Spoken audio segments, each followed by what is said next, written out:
嗱，各位粉絲、各位朋友，歡迎大家嚟到香港做過呢個頻道啊！今日雖然你見到我着住廚房衫咧，不過今日唔係教煮餸，今日咧係一個特別嘅任務。咩任務咧？我特登喺香港老遠嚟到呢個近斗門呢個地方啊，坐咗成個鐘頭車，咁我就係嚟訪問我身邊呢位犀利啦，黃老闆。嗱，你睇下佢，一睇佢嗰個造型就知道佢係德高望重啦，係嘛？仲有咧，佢係我餐飲行業裏邊咧一個超級無敵嘅前輩嚟嘅。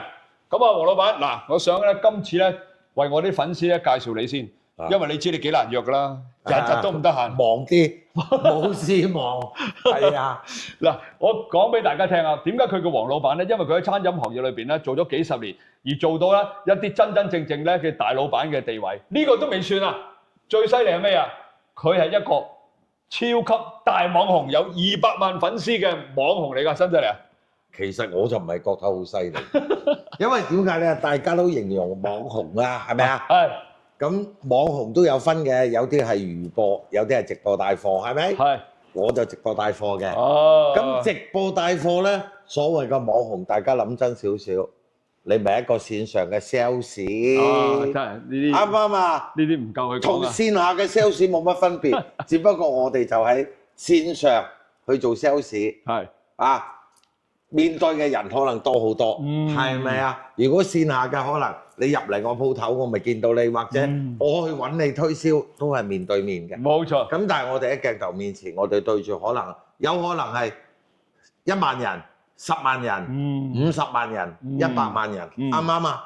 所以其實如果正式講，就係一個線上嘅 sales 咯。明白晒，哇！係犀利啊！未開始之前咧，阿黃老闆啲口才已經出緊嚟㗎啦，係咪好犀利啊嘛？嗱，阿黃老闆，你唔好介意，我想問你，你今年貴庚？啱啱幾個月之前就過咗70歲嘅生日，哇！咁即係而家咧就係踏入71歲咯。犀利啊！71歲咁嘅精神，咁嘅睇法，個腦仲轉得咁快，真係我哋要學習嘅對象啊！嗱，我哋要學習嘅唔止佢個腦轉得快喎，係乜嘢咧？嗱。阿黃老闆，你啊餐飲行業屬於我嘅前輩啦，我啊42年啦，你餐飲行業幾多年先？我超過50年，我都算係小朋友呀。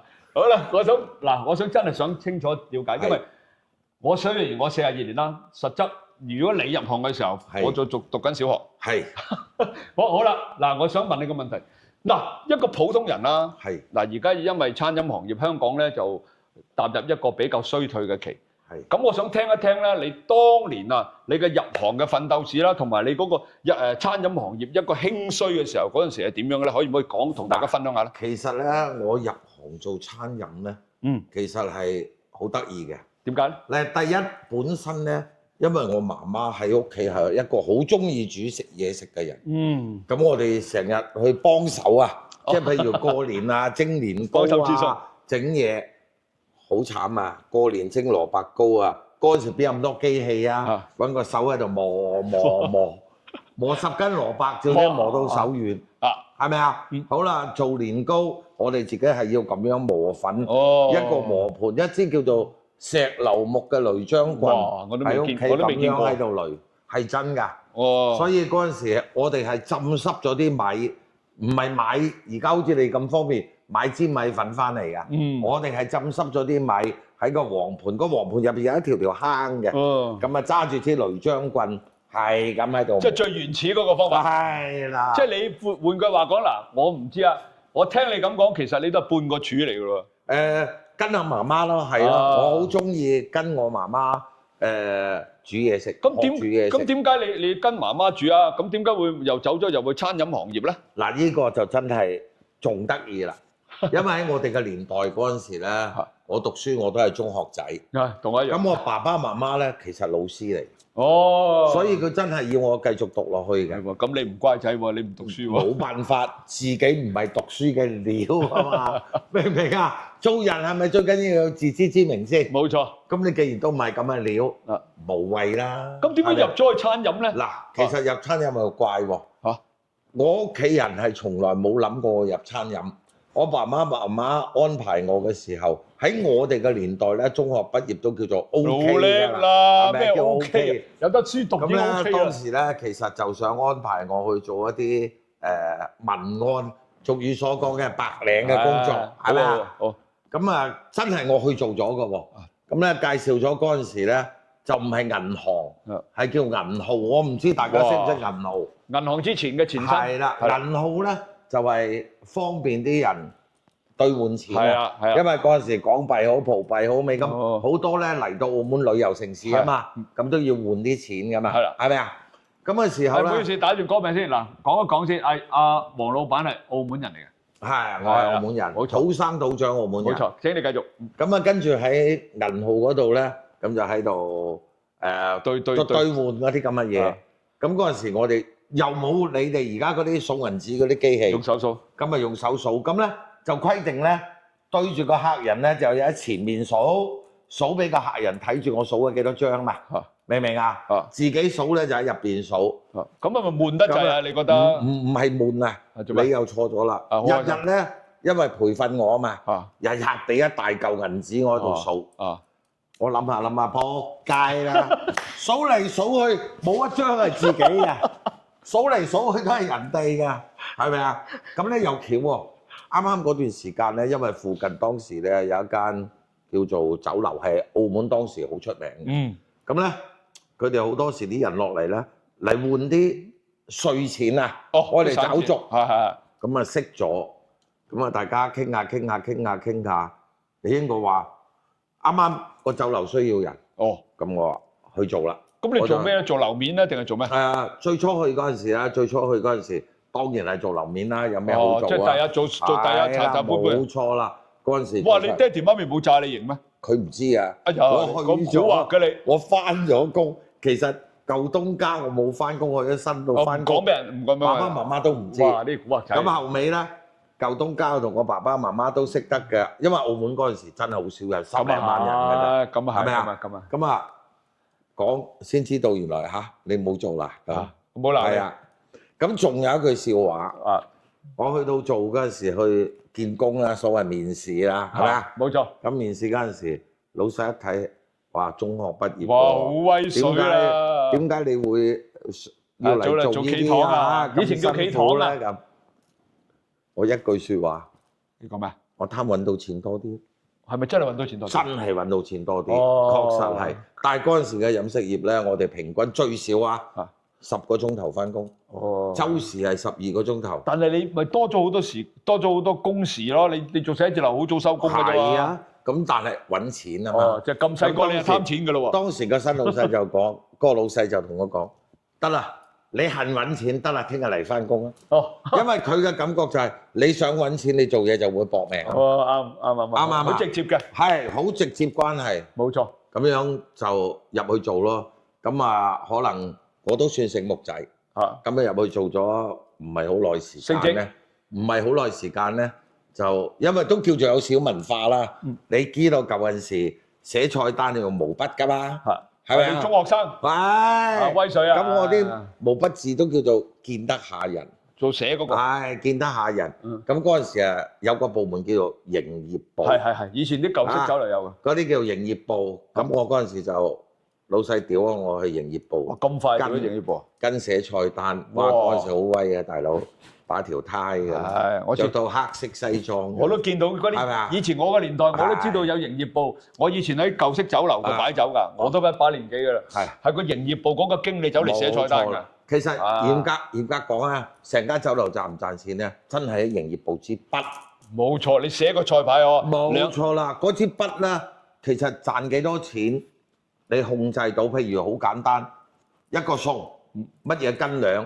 我哋嗰陣時好一張菜單啊，好嚴格㗎。我哋要喺譬如一個雞絲翅咁啦，簡單啲啦。我哋係要喺底下寫明㗎，幾多兩翅，幾多兩雞絲。係喎，以前有㗎，要個成本喺度㗎。係啊，明唔明啊？咁樣賺唔賺錢就喺嗰度，因為同一個雞絲翅，我可以落5兩次，又可以落3兩次。喂，係喎嗱，係咪啊？阿黃老闆講嘅咧，呢個我又記得喎。我當時咧喺我老婆同我老婆結婚30幾年啦，嗰陣時咧一個酒席咧，我哋都即係當時就唔興酒店嘅，亦都太貴啦，俾唔起錢打工仔。咁喺北角一間叫做敦煌酒樓，我冇記錯，係啦，唔記得敦煌定係叫龍蝦大王嗰間酒樓，2300蚊嗰個酒席費，好貴啦，啊2300，好貴啦。咁啊好彩咧，啲禮金咧咁啊已經係賺咗錢㗎啦。就係呢啲咧，呢啲大哥咧幫我哋寫嗰個菜式㗎啦。冇錯，因為你就同我真係相差得遠啦。係嘛？我結婚張菜單係380蚊一圍。哇！即係唔怕啦，阿黃老闆咧，佢即係呢個老行專咧，佢唔介意透露年齡啊，即係話咧，大家諗下啦，300幾蚊張菜單喎，幾多年前啊？我都唔識講。係啊，我都唔識講。300幾蚊。喂，好啦嗱，咁啊，跟住你做咗呢個營業部啦，跟住點樣升做經理啊？嗱，營業部咧，其實做咗一段時間之後咧，我就當時就去咗一間酒店，去咗間酒店。咁犀利？係啊，去間酒店，因為做我哋飲食呢行咧，幾十年前咧係有一句話嘅，叫做魚唔過塘咧就唔得大。啱，絕對係，絕對係咪啊？係。所以當你有咁上下嘅時候，咁當時機緣巧合，咁就去咗一間酒店度。咁啊去到酒店，因為做咗咁耐嘅營業部咧，因為你成日要同廚房去溝通噶嘛。係冇錯。譬如我想出一個新菜。咁我都要同廚房溝通，點樣去做出嚟？包括個廚房做唔做得到，成本啊，或者再拎出嚟個賣相，冇錯，賣價係啦，明白。咁好多嘢都要準備㗎，咁啊變咗對廚房嘅。其實嗰陣時我哋做營業部同而家做營業部係唔同㗎。你知唔知我每一日我返到酒樓第一樣嘢，你知道係做乜嘢？飲茶？梗唔係啦，返到第一時間係走入廚房。走入廚房做咩咧？嗰陣時廚房可能都未開工啊！仲做咩？我哋仲早過廚房開工。關你咩事啊？做咩走入廚房？就要走入廚房，打開啲雪櫃睇下佢。你睇人雪櫃啊？梗係啦，檢查下第一衞生。哇！第二有乜嘢嘢叫做譬如啲尋日海鮮池死咗嘅有啲魚劏咗放咗血入咗雪櫃。咁我哋就要營業部就今日要睇啦。點樣將呢啲賣出去，今日賣咗佢出去。咁好啦，譬如條魚入個雪櫃啦，蒸出嚟就唔好食㗎啦嘛。係咪啊？係啦，咁就要諗下啦，睇下點樣做煎封好啊，或者係用火腩菜膽去炆啊咁，明唔明啊？明。咁所以我哋每一日係要去做嗰啲嘢嘅。哇！咁跟住亦都同廚房密切聯繫，有陣時譬如佢做啲菜出嚟啊咁。做成點樣啊？口感點樣啊？或者我哋覺得需要去改變下，咁所以我對廚房嘅嘢咧係了如指掌，慢慢就好熟悉。我想問下你哋大家知道啦，做餐飲行業啦，我有好多朋友都仲係老闆嚟㗎。佢哋最驚就咩咧？就廚房大佬好難溝通喎。嗱，所以就係啦，好多老闆咧，因為以為好簡單，我開間食店請幾個叻師傅翻嚟，搞掂，咁咪搞掂咯。死得實死㗎！喂，你冇生意嘅，佢坐喺度韌韌腳收人工。冇錯。你好生意嘅，同你講數啊，老細。加錢。係咯，就係咁啊。請人。唔中意啊？走咯，拉大隊走。其實大家冇以為喎，你冇以為我唔要佢，我再請一班人翻嚟，都係叻嘅，冇用。因為點解咧？點解中菜係唔可以開連鎖店咧？就算你同一個酒樓6隻鑊，6個人唔同炒法炒出嚟都唔一樣。係啦，嗱呢就係啲我哋啲前輩講啲嘢咧，大家咧做餐飲行業嘅人一定要聽，一定要學啦。大家唔好以為真係，其實同一隻鑊唔同人去炒出嚟就唔一樣。嗱呢啲就係經驗啦。而且仲有每一個廚師，我可以夠膽講，冇一個廚師係全能嘅。有人炒嘢叻啲。有人炆嘢叻啲，有人吹水叻啲，係啦，所以變咗咧。其實講真一句，必須你老細真係要熟悉，就算你唔識炒，你熟悉廚房嘅運作，熟悉每一樣菜炒出嚟嘅要點係喺邊度。嗱，我想問下題外話，有冇同廚房大佬鬧交？周時鬧交，係啊，因為尤其是我哋嗰個年代，講真啦，廚房佬。10個有8個可能小學都未畢業。有啲冇讀過書添啊！你同佢講道理冇用，冇道理講㗎。真係入到去就要乜嘢噏齊啊！即係老豆老母啊，阿媽啊，阿爺。你冇助動詞，佢哋當你廢嘅。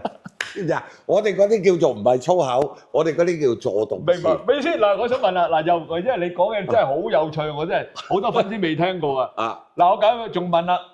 鬧到交，咁你做嘢㗎。嗱，鬧到拍晒就肯定㗎啦。我哋嗰個年代我都試過啦。係啊，拍晒台，你老豆、你媽咪、爹哋咁。好啦，咁你都要繼續合作㗎。係啊。咁點搞啊？好簡單㗎啫嘛。點簡單咧？我想聽下啦。好簡單。點簡單？就係拗咗邊個贏咯。嗱，舊陣時嗰班人咧，嗰啲師傅雖然佢係咁樣，但係做出嚟確實你 OK 嘅，佢係服你嘅。即係你又聽我講一次，我又聽你講一次，大家做出嚟。係啊。邊個好就聽邊個。係啊。又 OK 喎呢樣嘢。真係 OK 㗎。因為嗰陣時我哋比較係真係實在啊嘛。因為嗰陣時唔同而家，邊有咁多行業去管啊？唔撈啊，你走啊！你去邊度啊？即係冇咁容易揾得翻。係啊。所以嗰陣時其實嘈係要嘈，但係好容易嘈個真理出嚟。而且仲有一樣咧，舊陣時嗰啲人咧，上邊講嘅咧，下邊多數都聽嘅。即係睇你嘅職位。係頂啊頂兩句啦。即係做到聽。係。都做。頂啊頂兩句啦，冇得講。咁都好啲。你知唔知我同你講個笑話？講起上嚟，以前咧，我有一個點心部個點心大佬咧，嗱佢做嘢好食到冇得頂。但係個人咧就比較唔係咁乾淨啊。唔乾淨唔係咁乾淨。去廁所唔洗手。我成日都鬧佢，唔係咁乾淨。咁有一日咧，我哋又喺度食宵夜，傾開笑，講開笑。咁嘅時候咧，突然間佢講一個笑話出嚟，可能飲大兩杯。佢話：哇！你日成日叫我執到咁乾淨，你知嗰晚黑啊，我睇住老鼠偷雞蛋，你知唔知點樣偷㗎？我真唔知喎，我未見過。我話：喂，我真係未見過。我都未見過老鼠偷雞蛋。佢話：原來係咁樣，攞個雞蛋出嚟咧，一隻老鼠就反轉個背，咁樣抱住隻雞蛋。另外一隻老鼠咧就咬住佢條尾咧，拉佢走。佢真係話俾我聽，佢真係咁同我講。係喎，佢打唔到喎。係，如果你我冇親眼見過，我都係佢把口噏俾我聽。係咪確有其事咧？我話唔知。咁跟住咧，我咪炳佢咯。佢原來講俾我聽嘅意思係乜嘢咧？係咪啊？我收工嗰陣時，我收開我執乾淨㗎啦。啲老鼠咁樣偷食，剩翻晒啲蛋殼喺度，唔係我抹唔乾淨啊！哇，咁深奧啊，講嘢，知唔知啊？佢哋係有啲咁嘅，即係其實講真啊，我哋同廚房去食宵夜咧，係經常嘅事。又鬧交，因為點解？唔係，因為點解咧？嗰陣時我哋澳門所謂嘅大廚咧，90%都係香港請過嚟。即係我啦。咁我哋咧就要去喺佢度學嘢咧，因為尤其是最緊要係講斤兩。尤其是我哋營業部，譬如最簡單，呢隻刺身1斤可以發翻幾多斤？係咪啊？呢個發菜，喂，發起1兩可以變10兩。燕窩1兩發起可以變8兩。冇錯。呢啲我哋要知，我先計得到成本㗎嘛。冇錯。如果唔係，我張菜單點啊？咁好多時就係，譬如有啲巧妙嘢啊，就去學咯。嗱，我又要問你喎，嗱，咁你啊去咗酒店嘅營業部啦，同啲大廚啦，即係開始咁你入得酒店已經，其實喺我哋餐飲行業嚟講咧，酒店咧先至係最高嘅食府嚟嘅。係啦，唔好介意講啊。當然啦，後來就而家有米芝蓮餐廳嗰啲，當時係冇嘅時候咧，能夠入酒店做咧，都已經係一個光榮嚟㗎啦。而且我講俾你聽，我仲要巴閉啊！點巴閉？嗱，你做廚房咁耐啦。行政總廚呢個位，你都俾人嘅印象都係戴住頂高帽，着件咁嘅衫。我咪係咩啊？我係咯。我係澳門第一個着西裝嘅行政總廚，打住呔着西裝。你係？係，我個 title 就係行政總廚。嚇？點解咧？點解啊？你係識煮餸啫，但係你唔係真係揸嗰隻喎。咁但係我當時入去個位就係行政總廚。即係管晒嗰度所有嘅。係啦。即係你就負責行政啦，講明。係啊。當時咧，其實澳門咧，即係我啲大師兄啊，當時有個叫做恩哥後尾係東方文華酒店嘅總廚啊嘛。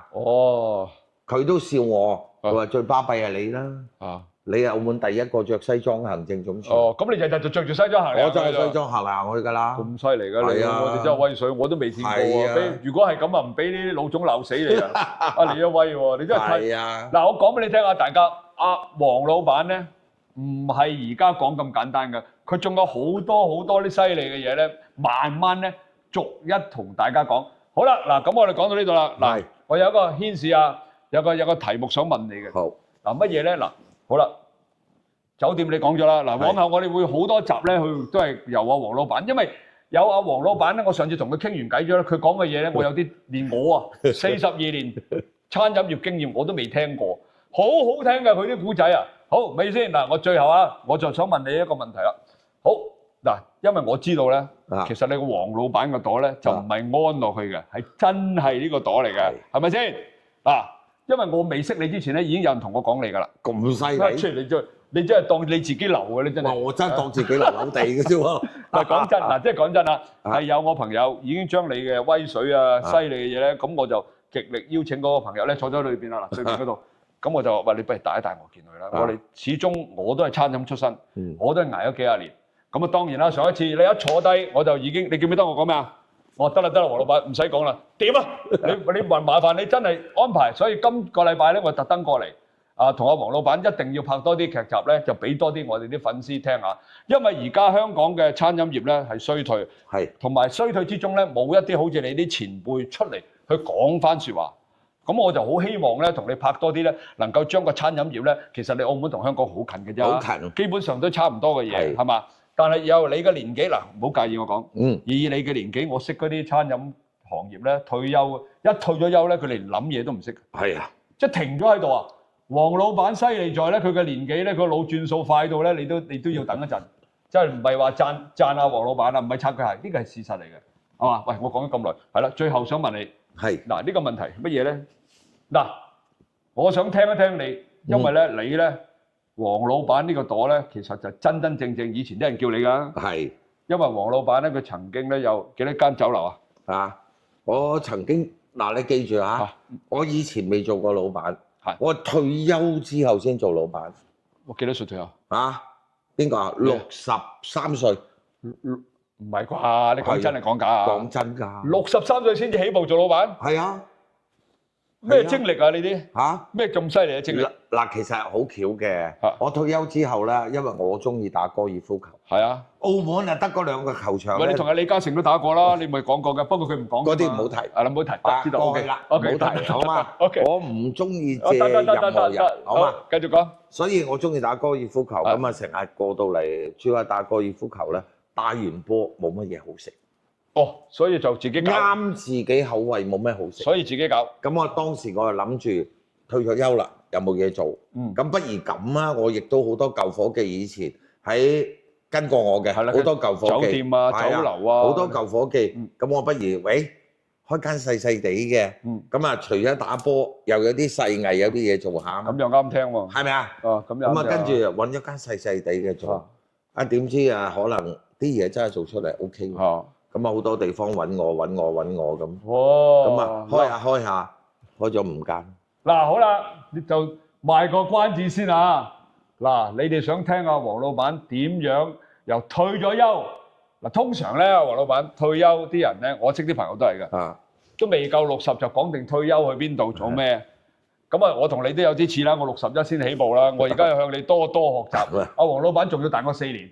佢先至開始起步啊！嗱，賣個關子，下一集記住留意我身邊呢位澳門黃老闆，將會為大家咧講佢點樣由一間細間咧發展到5間。嗱，仲有啊，其實佢當時啊，我聽講你話出人工都出幾百萬一個月喎，100零萬啦，100零萬一個月，好犀利啊！嗱，呢集咧就到呢度啦，記住留意我哋仲有2、3、4、5、6集，將呢個阿黃老闆咧，將呢個餐飲業咧由開始至到高峰，再至到點樣疫情，再點樣變成一個200萬嘅網紅呢啲故仔咧？你哋係咪好想聽咧？阿黃老闆，嗱，記住啦，我呢個係香港祖哥教煮餸嘅頻道，不過今次咧呢個係特別節目啊，就係我身邊呢位澳門黃老闆。嗱，阿黃老闆，你拍多幾集得唔得？冇問題，最緊要大家中意啊，好嘛？肯定嘅，嗱，大家留多啲言。嗱，呢啲咁嘅前輩咧，我就真係好難揾㗎啦。如果唔係，我都唔使走到上嚟呢個珠海呢個地方嗰度。你哋唔好錯過呢次機會。嗱，大家記住點讚、收藏、轉發、撳個鐘仔，仲有留多啲言話想阿黃老闆出現咧，我就上多啲去珠海呢度。我又要講一句，如果留言全部都唔中意睇嘅，咁啊唔好爆。你放心，唔會㗎，係咪啊？你放心，呢個係唔會可能發生嘅嘢。嗱，所以真係想睇落去嘅咧，冇錯，留言，大家留言踴躍啲。好啦，嗱。黃老闆咧專業就係專業在呢度啦，我想講嘅嘢佢都幫我講埋。好啦，呢集就到呢度啦，黃老闆，我哋同粉絲講拜拜。好，拜拜。